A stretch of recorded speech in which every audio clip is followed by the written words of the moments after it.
आज मैं class 12th का पहला चैप्टर पहला अध्याय के अंतर्गत ये हमारा दूसरा लेक्चर है।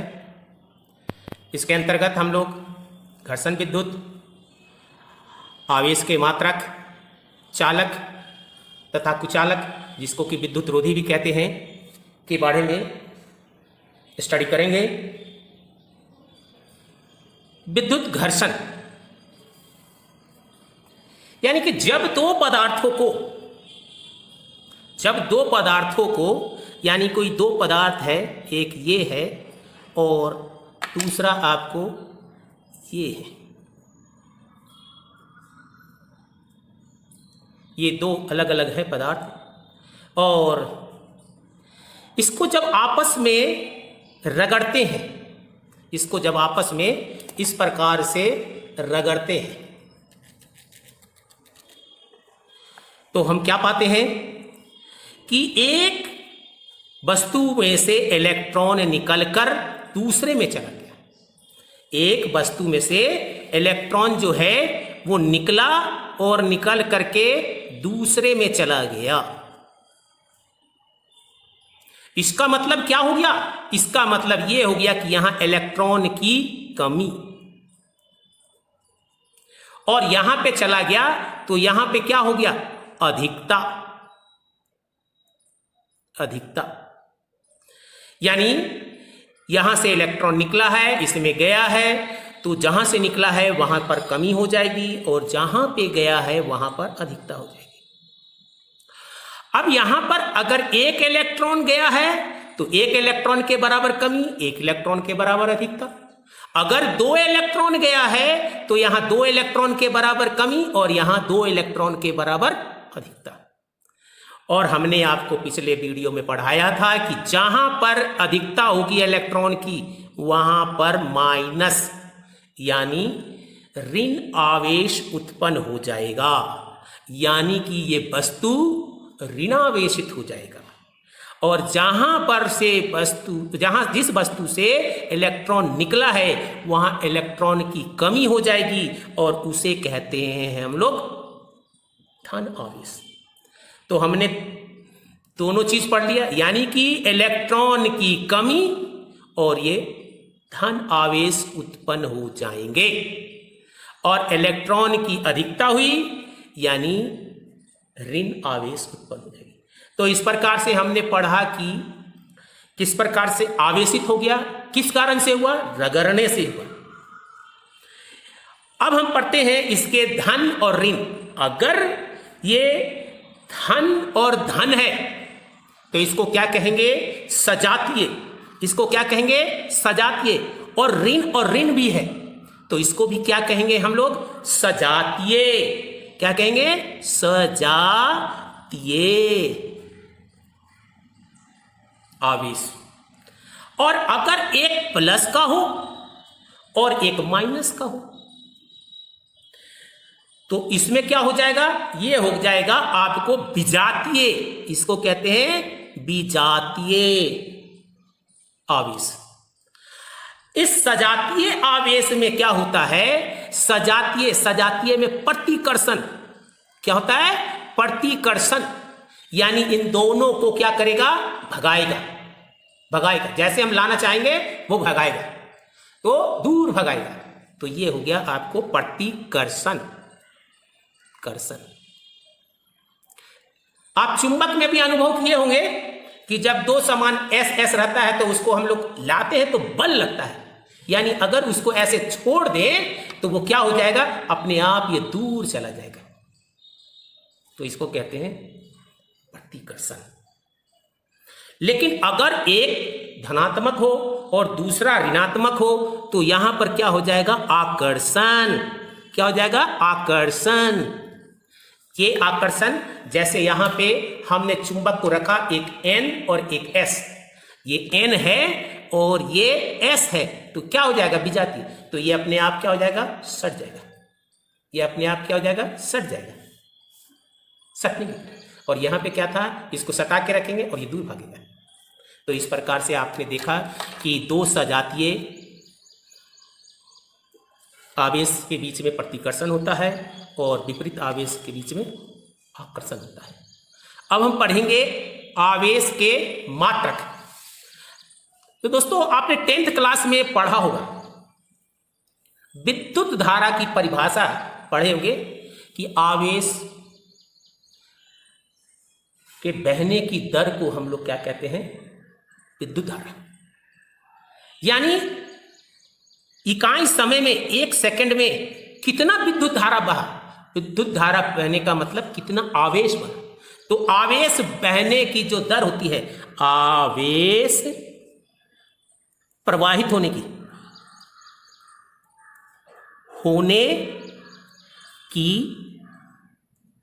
दर जब भी आए तो आप लोग को क्या चीज से भाग देना है, समय से। जब भी दर आए, दर यानी रेट, तो आपको क्या करना होगा, समय से। यानी विद्युत धारा जो होगा, विद्युत धारा ये जो हो गया आवेश बटा समय, और इसको तिर्यक गुना कर दे तो क्या हो जाएगा, आवेश बराबर विद्युत धारा गुने समय। अब इसकी जब हम मात्रक की बात करें तो इसकी मात्रक को हम क्या कहते हैं, विद्युत धारा की मात्रक को क्या कहते हैं, तो एम्पियर।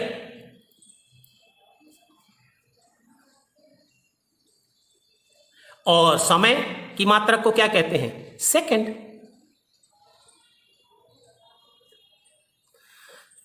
तो आवेश का क्या हो गया, आवेश का हो गया एम्पियर सेकंड। लेकिन एक वैज्ञानिक कूलाम, जो इस अध्याय में हम पढ़ेंगे कूलाम का नियम, उनका बहुत बड़ा योगदान रहा इस चैप्टर में, यानी इस अध्याय में। उनके नाम पे हम इसका नाम कर दिए कूलाम। क्या कर दिए, कूलाम। और इसका संकेत हमने क्या दिया, सी। सी कैसा, तो सी कैपिटल सी, बड़ा एबीसीडी का सी। क्यों, क्योंकि ये किसी साइंटिस्ट का नाम है। हमने बड़े सी लिख करके उनको ऑनर दिया है, सम्मान दिया है। तो जब भी किसी साइंटिस्ट के नाम पे कोई संकेत हो तो हमेशा कैपिटल से लिखते हैं। तो इसका जो एसआई मात्रक क्या हो गया, अगर ये कूलाम जो है इसका एसआई मात्रक है। कौन सा मात्रक है, एसआई मात्रक। एसआई मात्रक में क्या हो गया, कूलाम। अगर हम सीजीएस में चले, सीजीएस यानी सेंटीमीटर ग्राम सेकेंड की पद्धति में चले, तो इसकी जो मात्रक होगी वो क्या हो जाएगी, इसकी मात्रक हो जाएगी एस्तेत कूलाम। क्या लिखते हैं, एस्तेत कूलाम।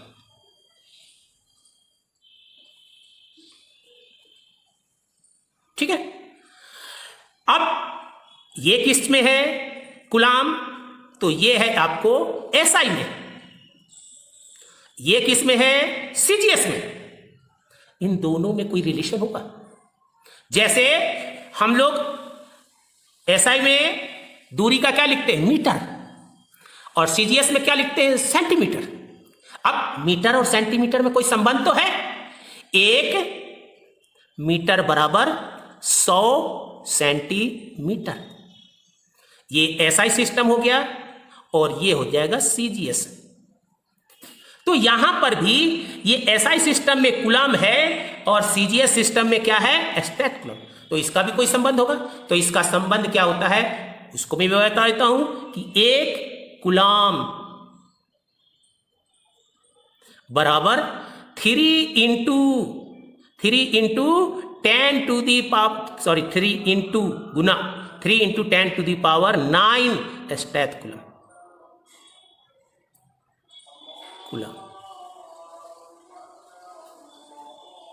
तो ये दोनों में संबंध भी हो गए।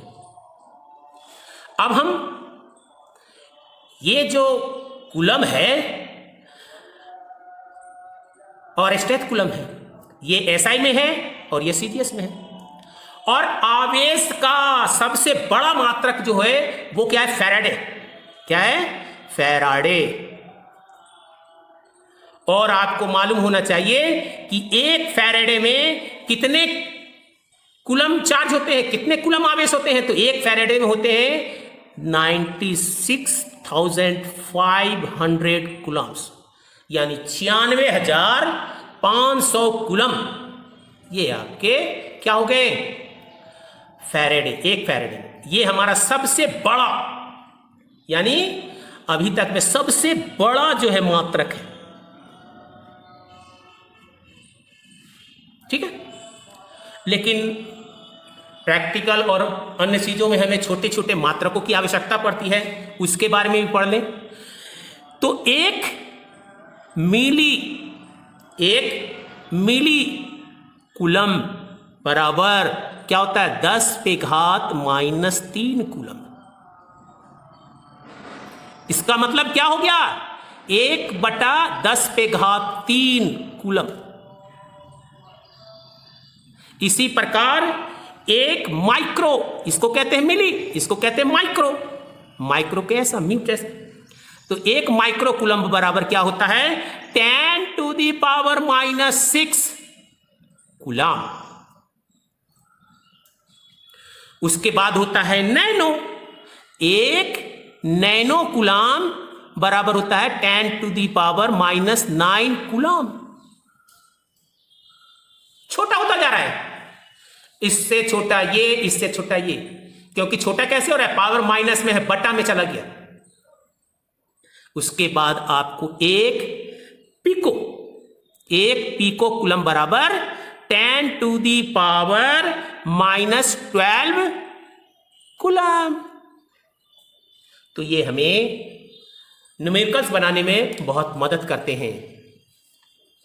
अब हम पढ़ेंगे चालक और कुचालक। तो चालक के बारे में पढ़ते पहले। चालक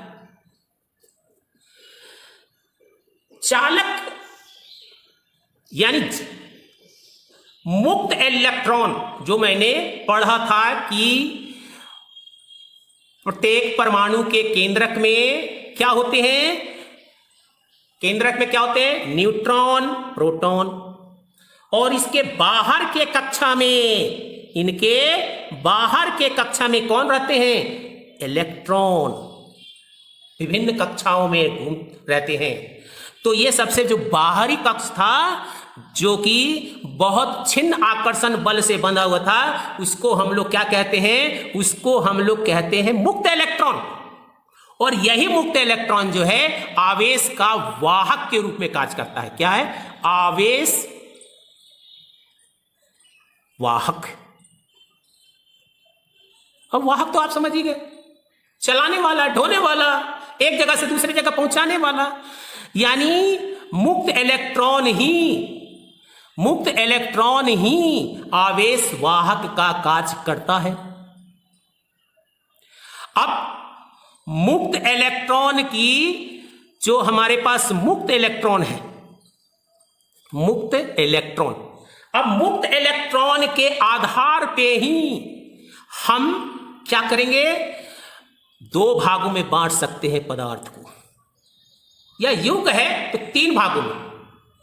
लेकिन तीसरा भाग हम लास्ट चैप्टर में पढ़ेंगे, उसको छोड़ दें, सेमीकंडक्टर। मुख्यतः ये 2 जो होते हैं भागों में बांटे जाते हैं। एक होता है चालक और एक होता है कुचालक। यानी चालक में ये जो मुक्त इलेक्ट्रॉन है, ये अधिक होते हैं, अधिक मात्रा में। क्या होते हैं, बहुत अधिक मात्रा में होते हैं। क्योंकि जब अधिक मात्रा में होंगे मुक्त इलेक्ट्रॉन, तो मुक्त इलेक्ट्रॉन ही आवेश को वाहक करेंगे, आवेश को एक जगह से दूसरी जगह ले जाएंगे। अब आवेश जब जाएगी तभी धारा बहेगी, इसलिए चालक में क्या होते हैं, मुक्त इलेक्ट्रॉन की संख्या बहुत अधिक होती है। और कुचालक में ठीक इसके विपरीत, कुचालक की संख्या यहां पे नगण्य, क्या नगण्य यानी बहुत कम। तो यहां पे चालन यहां संभव ही नहीं है, और चालन संभव नहीं है तो इसको हम लोग कहते हैं आवेश को ये वाहन करेगा ही नहीं, आवेश को आगे बढ़ने देगा ही नहीं, आवेश को ढोके ले जाएगा ही नहीं, तो इसे कहते हैं हम लोग कुचालक। अब इसके जो है जो चालक होता है उस पर जब भी हम चालक आवेश देते हैं तो क्या होता है कि उसके बाहरी सतह पर, यानी चालक के बाहरी सतह पर अगर हम जो आवेश दे, जिस प्रकार का आवेश दे, वो आवेश बाहर की सतह पे फैल जाता है। कहां फैलता है? बाहर की सतह पे, अंदर भी जाता है, बाहर की सतह पे फैल जाता है। और कुचालक में क्या होता है? कुचालक में इसको अगर आवेश दे तो क्या होता है? वहीं का वहीं रुक जाता है। और ये क्या होता है? यहां पे दिए और ये चारों तरफ फैल गया। इसमें आवेश दिया और चारों तरफ फैल गया, और आवेश यहां पर दिया और वो कुचालक है, वो वाहन करेगा ही नहीं, वो वहीं का वहीं पड़ा रह जाएगा। आगे क्लियर? अब हम आगे पढ़ते हैं। आपको इसमें इसके जो उदाहरण है, तो चालक के उदाहरण है चांदी, तांबा, एल्युमिनियम, मानव शरीर, पृथ्वी, पाड़ा, अशुद्ध जल। शुद्ध जल नहीं, अशुद्ध जल जिसमें साल्ट मिला हो, लवण मिला हो। और इसमें इसके क्या है? इसके उदाहरण क्या है? लकड़ी है, रबर है, एबोनाइड है, शुद्ध जल है आदि। तो इस तरह से हमने क्या क्या पढ़ा आज? घर्षण क्या होता है? रगड़ने से उत्पन्न होता है। दो पदार्थों के रगड़ने से उत्पन्न होता है। उसमें एक में इलेक्ट्रॉन की कमी हो जाती है, एक में अधिकता हो जाती है। कमी होती है पॉजिटिव, अधिकता होती है निगेटिव। अब दो प्रकार के आवेश देख लिए। अगर दोनों एक समान सजातीय हैं तो प्रतिकर्षण, दोनों भी जातीय हैं तो आकर्षण। उसके बाद हमने पढ़ा क्या? आपको आवेश की मात्रक। तो आवेश की मात्रक के लिए विद्युत धारा की परिभाषा से चले। आवेश प्रवाहित होने की दर यानी आवेश बटा समय।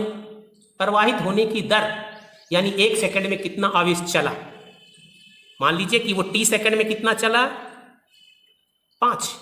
तो 1 सेकंड में कितना चला ये आपको बताना है। 5/1 यानी दर निकालना है, यानी समय से भाग देना।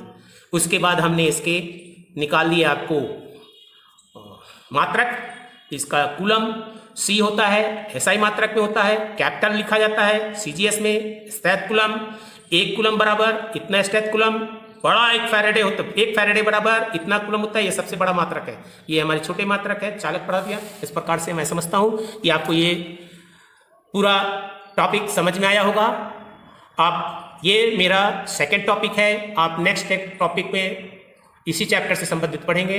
थैंक यू, धन्यवाद। अब आप नोट्स जो हमारे हैं तैयार किए हुए उनको भी आप नोट कर लें। ये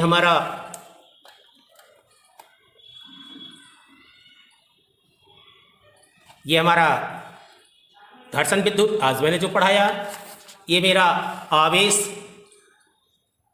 के मात्रक,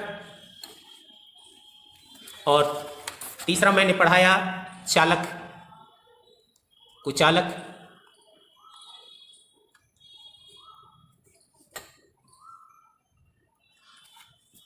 आई थिंक आपको ये वीडियो और ये नोट्स बहुत पसंद आए होंगे। थैंक यू, धन्यवाद।